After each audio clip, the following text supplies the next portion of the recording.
মৌসুম শেষ হচ্ছে ইউরোপিয়ান ক্লাব ফুটবলের, আর কিছুদিন পরেই শুরু হবে আনুষ্ঠানিক দলবদল নিয়ে এবার আগেভাগেই সরগরম ফুটবল অঙ্গন। দৌড়ঝাঁপ শুরু করেছে বার্সা, রিয়াল, বায়ার্নের মতো বড় দলগুলো। তাদের লক্ষ্য একটাই, যে কোনো উপায়ে জার্মান ডিফেন্ডার জোনাথন থাকে দলে নেওয়া। এই সেন্টার ব্যাক বর্তমানে আছেন বায়ার লেভারকুজেনে।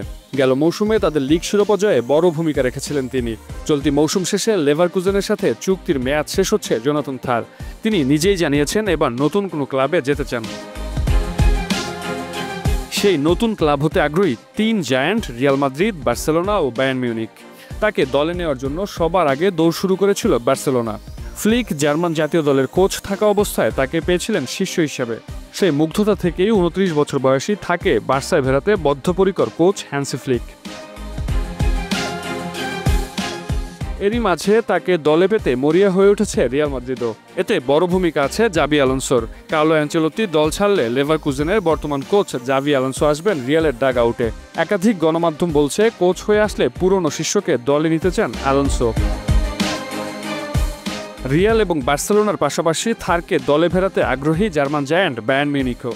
চলতি মৌসুমে লিগ শিরোপা জিতলেও ইউরোপিয়ান শ্রেষ্ঠত্বের লড়াইয়ে মুখ থুবড়ে পড়ে বাভারিয়ানরা। নিজেদের রক্ষণে শক্তি বাড়াতে কোচ ভিনসেন্ট কোম্পানিরও মনে ধরেছে জোনাথন থাকে।